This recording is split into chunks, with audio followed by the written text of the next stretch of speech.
오늘은 2022년 1+1 전도축제를 위해 한 달간 기도하며 모든 역량을 쏟아부은 우리 성도들 함께 예배하는 귀한 열매가 가득한 날입니다. 이 일을 위하여 헌신해 주시고 손중해 주신 우리 성도들에게도 너무나 감사하고, 또 낯설고 어려운 발걸음 우리 성도들의 청을 받고 정말로 힘들고 어려운 결정을 하셔서 이 자리에 무릎을 조아려 주신 우리 사랑하는 새가족 여러분들, 방문자 여러분들을 진심으로 환영합니다. 너무너무 잘하셨고요, 하나님께서 이 시간 우리 모두에게 큰 은혜로 함께 하실 줄로 믿습니다. 만남이라는 얘기를 할 때 우리가 미소를 짓는 이유는 모든 만남은 우리에게 소망을 주기 때문에 그렇습니다. 만나면 설레이고, 만나면 기대가 되고, 만나면 소망을 갖게 되기 때문에 그렇습니다. 오늘 이 귀한 만남을 주제로 말씀을 나누게 될 터인데, 이 만남이 설교 제목으로 머물지 않고 여러분 가슴속으로 들어가서 그 만남이 확신이 되고 그 만남이 결단이 되기를 주의 이름으로 축원합니다. 첫 번째 함께 나누실 말씀은 어떤 만남은 우리 인생에 생명을 준다라는 거예요. 목사님 생각에는 인생을 어떻게 정의하시겠습니까? 목사님 목회를 쭉 해오는 노정 속에서 목사님이 깨달은 인생은 뭡니까? 라고 묻는다면 여러 가지 말을 할 수 있겠지만, 저는 첫 번째 드리고 싶은 말씀은 인생은 만남의 복이다, 이 말씀을 드리고 싶어요. 인생은 만남이다. 인생을 한마디로 정의하면 만남이다, 이렇게 말씀을 드리고 싶습니다.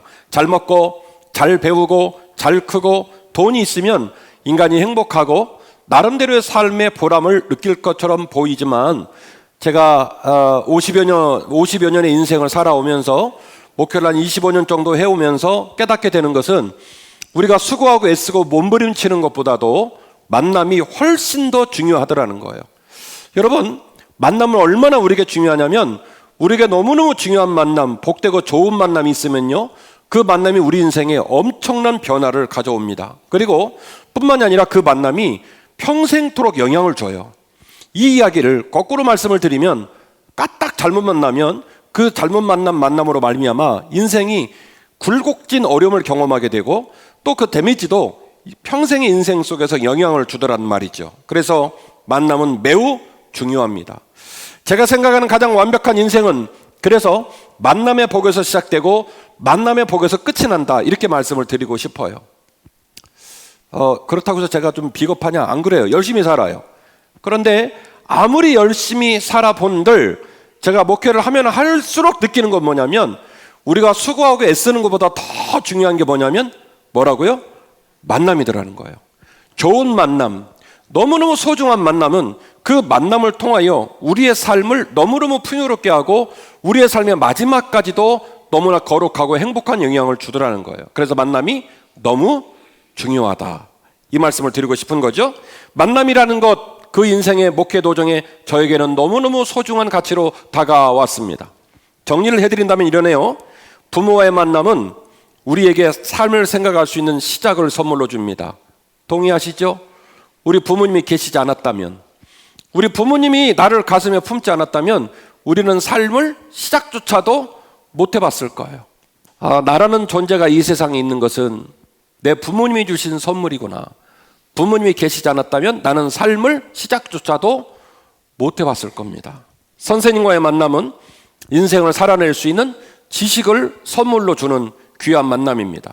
배우자의 만남은 인생의 노정이 험하고 어려울진데 그 험하고 어려운 인생을 동행할 수 있는 사랑을 선물로 받는 귀한 만남입니다. 마지막으로 좋은 친구와의 만남은 모진 인생의 길을 걸으며 그 인생이 모질어서 울면서 걸어야 할 때가 많은데, 그 인생의 길을 울면서 걸으면서도 그 인생의 길을 잘 끝까지 견딜 수 있는 우정을 선물로 주는 만남이 좋은 친구와의 만남이라 말씀드릴 수가 있습니다.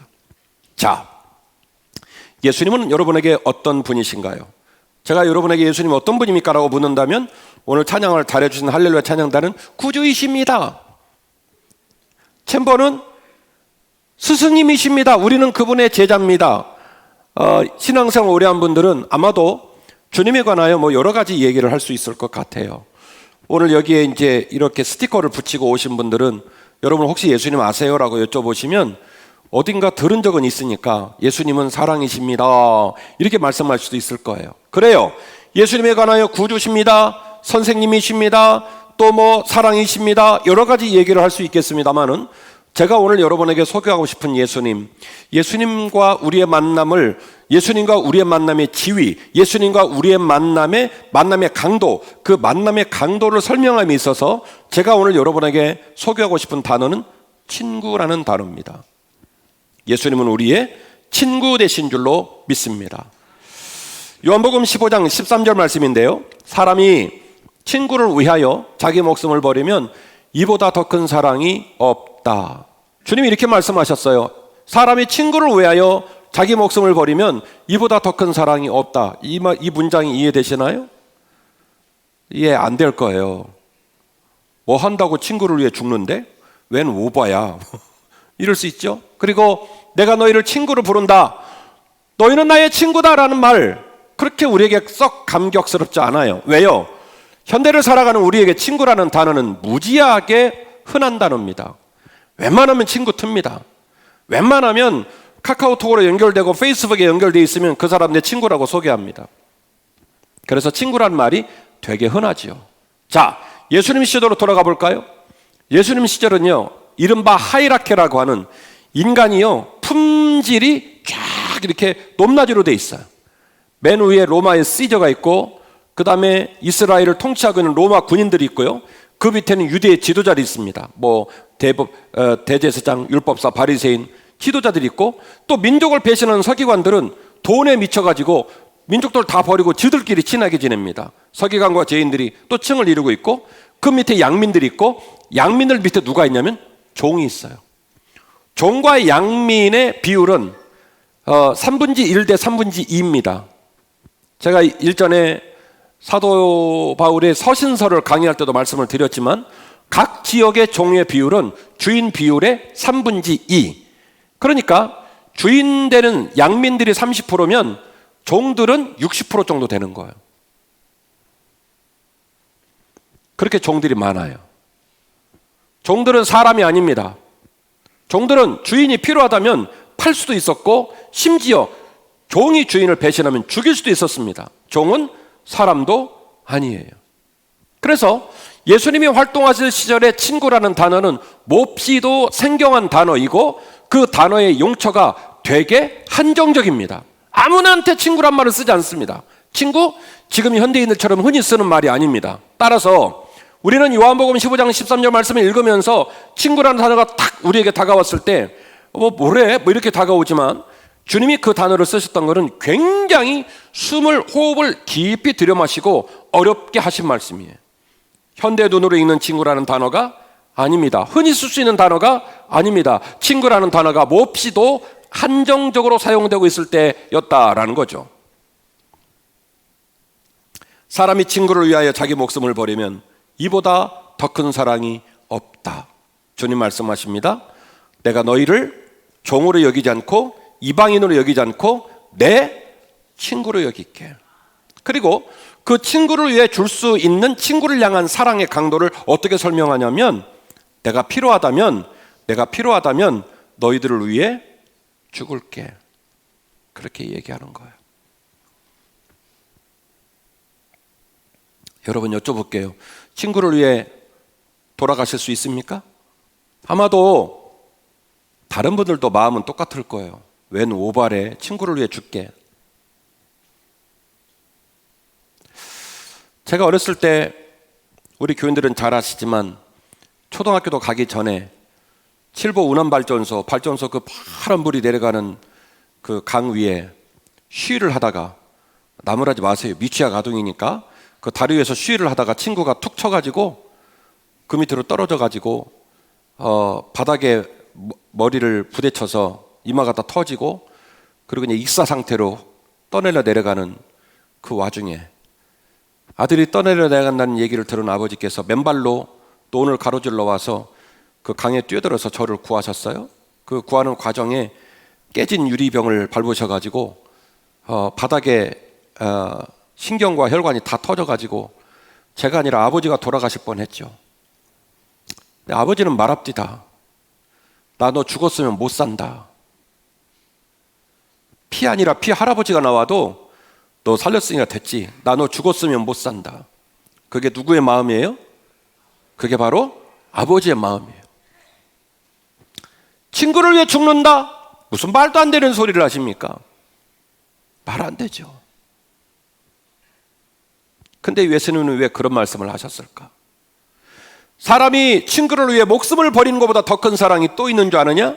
그 말은 무슨 얘기입니까? 예고방송한 거예요.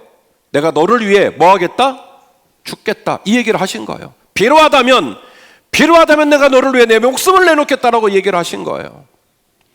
자식이 아님에도 불구하고, 딸이 아님에도 불구하고, 주님을 몰라보고 때로는 주님을 핍박한 자들에게 말씀하시기를, 네 마음 상태와 네 태도와 상관없이 필요하다면 내가 너를 위해 내 목숨이라도 선물로 주겠다.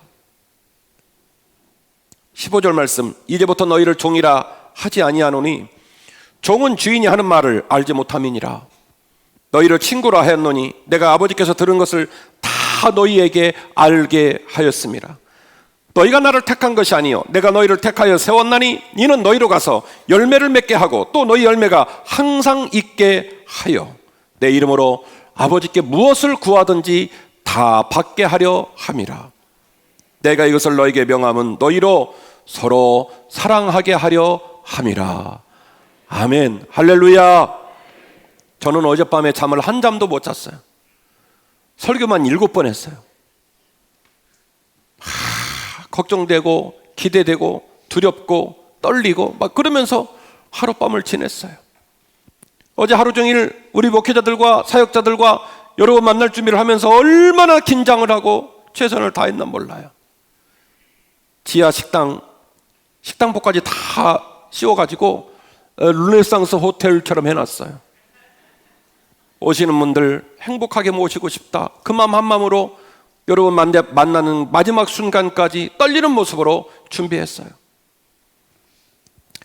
내가 너에게 이 사실을 말하는 이유는 뭔지 아니? 내가 너희를 사랑하고 사랑하는 너희들을 위하여 목숨을 준다고 말을 했던 것처럼 너희들도 나를 닮아서 서로 사랑하게 하려고 그 일을 한 거야. 할렐루야. 우리들의 몸부림과 우리들의 손내밈과 우리의 수고와 애씀이 여러분에게 얼마나 감동을 줄지는 모르겠습니다만, 그러나 한빛교회 담임 목사로 애타게 증거하는 예수님의 마음이 이 시간 여러분에게 전달되기를 간절히 바랄 뿐입니다. 주님 말씀하십니다. 네가 나를 몰라줘도, 네가 나를 못 깨달아도 내가 너를 먼저 사랑했고 내가 너를 종이라 부르지 않고 필요하다면 너를 위해 목숨을 줄게. 자, 그렇다면 주님은 왜 우리가 알아들을 수 없는 이 말을 하셨을까? 아까 제가 그랬잖아요. 주님은 우리하고 부자지간이 아니라고. 부자지간 정도나 돼야 생각해볼까 싶은 목숨을 주겠다는 말씀을 왜 하셨을까? 그 이유는 인간이 죄인이기 때문에 그렇습니다. 인간은 죄인이며 세상은 죄인인 인간 때문에 죽어가고 있습니다. 과연 예수님이 죽겠다고 말씀하신 이유는 뭘까? 인간이 죄인이고 그 죄로 말미암아 주어진 죄의 대가, 죄의 결과 때문입니다. 로마서 3장 23절, 모든 사람의 죄를 범하였음에 하나님 영광에 이르지 못하였나니 그리스도 예수 안에 있는 성령으로 말미암아 하나님께서 은혜로 값없이 의롭다 하심을 얻은 자가 되었느니라. 할렐루야. 모든 사람은 죄를 범하여서 누구도 하나님의 영광에 이를 수 없지만 주 예수 그리스도의 은혜로 값없이 의롭다 하심을 얻은 자가 되었느니라. 할렐루야. 이것이 예수님의 일방적 사랑이에요. 우리가 주 앞에서 의롭다 하심을 얻고 우리가 주 앞에서 하나님을 바라보고 우리가 주 앞에서 예배할 수 있는 이유는 우리들의 의와 우리들의 바른과 우리의 수고와 애씀 때문이 아닙니다. 하늘에 계신 아버지께서 예수 그리스도를 이 땅에 보내시고 그분께서 우리를 사랑하시되 끝까지 사랑하셔서 네가 나를 알아보든 네가 나를 못 알아보든 나는 너를 사랑할 거다. 내 삶 가운데서 너를 품고 끝까지 너를 지킬 것이다. 주 예수 그리스도 말씀하신 영원한 사랑의 고백입니다. 네가 나를 몰라줘도, 네가 내 사랑을 다 못 깨달아도 나는 너를 품고 끝까지 너를 섬길 거야. 그래서 예수 그리스도의 은혜로 우리는 값없다, 의롭다 하심을 받게 된 것입니다. 로마서 5장 12절 말씀입니다. 그러므로 한 사람으로 말미암아 죄가 세상에 들어오고 죄로 말미암아 사망이 들어왔나니 이와 같이 모든 사람이 죄를 지었으므로 사망이 모든 사람에게 이르게 되었느니라. 할렐루야. 제가 전라북도 군산이 고향인데요, 제 고향 사투리 중에 이런 말이 있어요. 그놈의 인생 죽어야 끝나지. 그놈의 인생 죽어야 끝나지. 이런 말이 있어요. 설득하고 이야기하고 서로 소통하고 아무리 얘기를 해도 된다 안 된다? 안 된다는 거예요. 죽지 않으면, 삶이 끝나지 않으면 그 도선과 이야기와 삶의 자리가 도저히 바뀔 여력이 없다 할 때 쓰는 말이에요. 이런 절망적인 인간에 대한 이해와 고백은 우리 모두의 고백일 수 있습니다. 우리 안에는 죄가 있어요. 아무리 멀쩡한 척하도 피할 수 없는 것은 인간이 죄인이기 때문에 우리의 삶은 죄의 무게를 지고, 그래서 그렇게 질고 있는 삶을 살아가는 거예요. 힘들고 어려운 거예요. 5장 17절 말씀인데요, 한 사람의 범죄로 말미암아 사망이 그 한 사람을 통하여 왕노릇하였은즉 더욱 은혜와 의의 선물을 넘치게 받는 자들은 한 분 예수 그리스도를 통하여 생명 안에서 왕노릇하리로다. 그런즉 한 범죄로 많은 사람이 정죄에 이른 것 같이 한 의로운 행위로 말미암아 많은 사람이 의롭다 하심을 받아 생명에 이르게 되었느니라. 할렐루야. 어디에 이르게 돼요? 생명에 이르게 되었느니라. 그래서 제가 여러분에게 여쭙겠습니다. 여러분이 분노하고 여러분이 섭섭하고 여러분이 어려워하는 그 배우자에게 여러분은 과연 어떤 존재이십니까? 그렇게 야무지게 내가 피해자다, 그렇게 야무지게 저 사람 때문에 내가 불편하다 라고 말할 만큼 여러분 정말로 떳떳하십니까? 직장 가서 직장 상사 욕하고 대표 욕하고 이놈의 회사는 이래서 한다고 저래서 한다고, 다 그런 건 아니지만 우리가 그런 말을 입에 담고 살 때에 여러분의 마음속과 여러분의 삶의 모습은 어떤가요? 친구를 만나며 돈을 쓰며 아이를 양육하며 우리의 모든 삶의 자리에 우리의 민낯은 어떤가요? 우리가 행복하기를 원하지만, 우리가 복된 삶을 살기는 원하지만 내 마음과 내 언어와 내 삶이 정말로 그 행복의 노선 위에 서 있는지 한번 우리 가슴을 돌이켜보자는 말씀을 드리고 싶어요. 나는 내 마음대로 살고, 나는 나를 너무 사랑하고, 나는 너무 이기적이고, 나는 너무 나만을 생각하면서 어찌 모든 사람이 나를 행복해 주기를 원하느냐 말이에요. 그런데 이런 말도 안 되는 품성과 일방적인 마음이 죄인인 우리들의 마음속에 가득 차 있다는 것을 우리는 숨길 수가 없다는 것입니다. 기억하십시오. 인간은 죄인이며 모든 만남은 죽음을 향하고 있습니다. 가만히 두면 여러분도 죽고요, 여러분 배우자도 죽고요, 여러분 자식도 죽고요. 이런 말씀드려 죄송해요. 여러분 만나는 모든 사람이 죽고 맙니다. 왜냐하면 인간이 죄인이기 때문에 그렇습니다. 인간은 문명을 자랑하며 하늘도 죽였고 땅도 죽였고 바다도 죽였고, 그리고 끝내 인간의 손으로 인간을 죽이고 있는 중입니다. 문명을 자랑하고 과학을 자랑하고 통신을 자랑하고 비행기를 띄워서 화성까지 인간이 우주선을 보내는 이 역사의 복판에 인간은 죽음을 향해 달려갈 뿐이에요. 교만하고 자랑하고 멀쩡한 것처럼 말하지만 죄송합니다, 죽음을 향해 달려가고 있을 뿐이에요. 세월호를 통하여 우리 가슴 속에는 생떼 같은 아이들이 다 죽었습니다. 이태원 참사를 통하여 평생 동안 부모의 눈물로 자란 젊은이들이 그렇게 죽어나갔습니다. 전쟁이 난 것도 아니고 천재지변이 일어난 것도 아닌데 지금도 많은 아이들이 죽어가고 있습니다. 한쪽은 남는 곡식들을 태평양에 버리고 전 세계 인류의 23%는 굶어 죽고 있습니다. 그게 인류예요. 인간은 죄인입니다. 아무리 국가를 세우고 법체계를 만들고 문화를 만들고 문명을 자랑한다 한들 인간이 죄인이라는 사실은 피할 길이 없는 진실입니다. 여러분 부부가 살면서 왜 힘드십니까? 여러분 부모와 자녀가 왜 힘이 듭니까? 직장 생활에 왜 힘이 듭니까? 남자와 여자가 서로를 너무너무 사랑하고 돌봐주면 좋으련만 어쩌다가 남자와 여자는 서로 경쟁하고 싸우고 미워하는 사이가 되고 말았습니까? 시간이 가고 문명이 발달해도 많은 사람들은 사는 게 행복하지 않다고 말하는 어이없는 세상을 살고 있습니다. 정신과병은 수많은 환자로 미어 터지고 있고, 우리 주변에는 정신이 망가지고 마음이 망가지고 공황장애, 대인기피증, 수많은 이 마음의 질병으로 말미암아 밥을 먹고 있고 옷을 입고 있고 멀쩡한 집에 살아도 살기가 어려울 정도로 공포심을 느끼는 많은 사람이 점점점 늘어가고 있는 이 어이없는 세상을 살면서 언제까지 우리가 인간을 사랑하고 언제까지 우리가 인간에게 기대를 할 수 있을까요? 인간은 뼛속까지 죄인이에요. 우리 스스로는 절대로 생명의 길을 걸을 수가 없습니다. 오직 주 예수 그리스도가 생명의 길이신 줄로 믿습니다. 오직 예수님께 구원의 길이 있는 줄로 믿습니다. 요한복음 3장 16절, 하나님의 세상을 이처럼 사랑하사 독생자를 주셨으니 이는 그를 믿는 자마다 멸망하지 않고 영생을 얻게 하려 하심이라.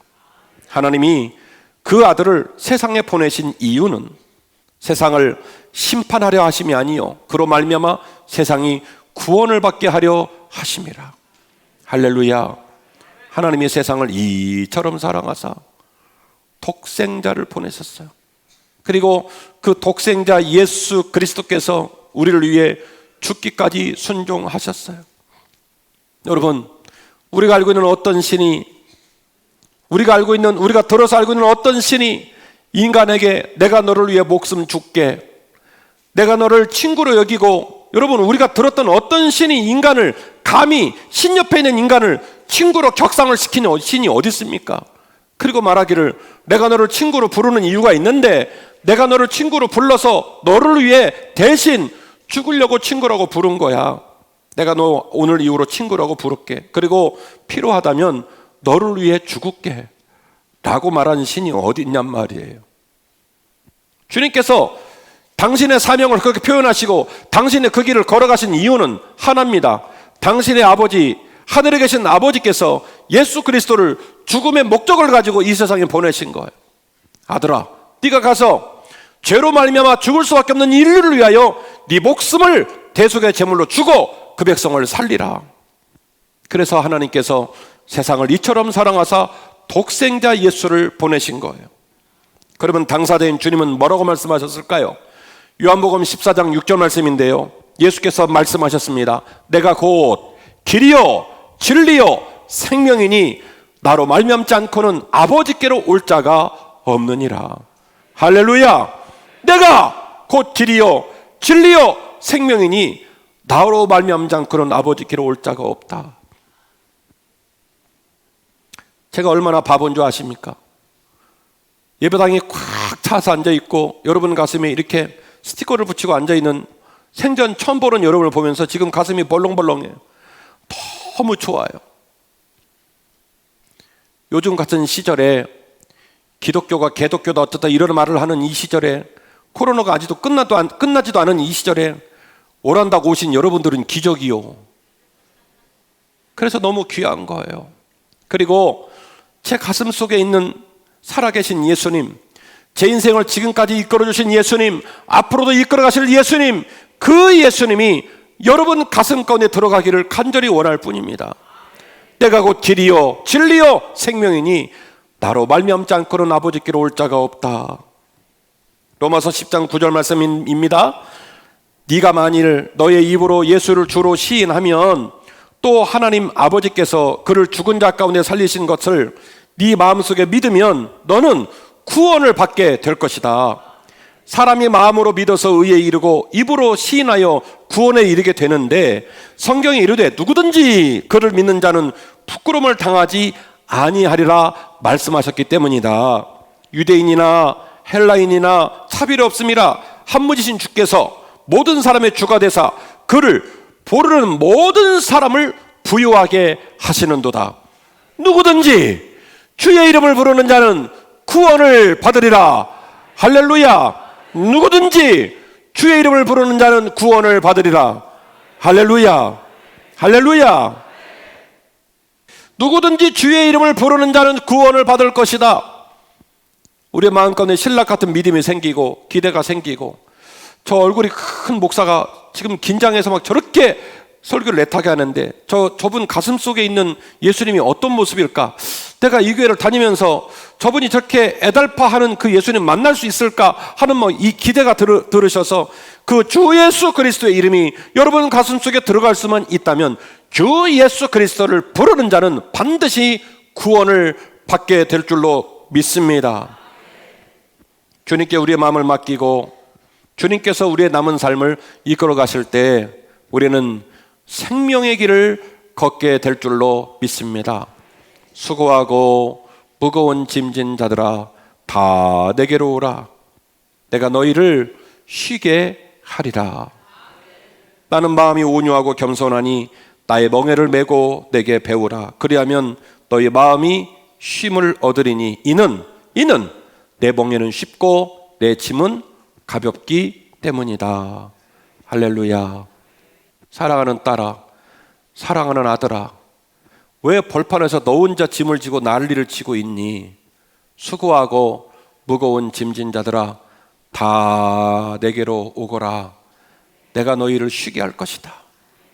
어떤 목사님은 예수 믿으면 병 안 걸리고, 예수 믿으면 아이들이 스카이 가고, 예수 믿으면 직장이 잘 되고, 예수 믿으면 사업장이 대박 나고, 그렇게 설교하는 분이 계시는데 저는 그건 가짜 복음이라고 생각해요. 인생 고난과 시련이 90%입니다. 그리고 다행인 건 10% 정도 웃을 날도 있고 행복할 날도 있고 보람 있는 날도 있는데, 참 감사한 것은 그 10%가 90%를 이겨요. 그러니까 사는 거예요. 인생은 원래 무거워요. 오늘 예배를 드리고 우리가 집으로 돌아가서 또 살아갈 인생 무겁고 어렵겠지요. 주님이 말씀하십니다. 얘들아, 원래 인생은 무거운 거지만 네 인생의 짐 너 혼자 지지 말고 나랑 나눠서 지자. 너 혼자 지고 걸어가면 힘이 들어 다리가 후두들거리고 눈물이 나지만 네 짐 나랑 나눠서 지면 아마도 질만 할 거야. 할만 할 거야. 그러니 너 남은 인생은 나랑 같이 가보지 않겠니? 네가 나와 함께 지낼 수 있다면 내 멍에는 쉽고 내 짐은 가볍기 때문에 너 할 수 있을 거야. 아들, 딸, 힘내. 내가 있잖아. 내가 같이 갈게. 그 주님의 목소리가 여러분 귀와 여러분 마음에 들려질 수 있기를 간절히 원합니다.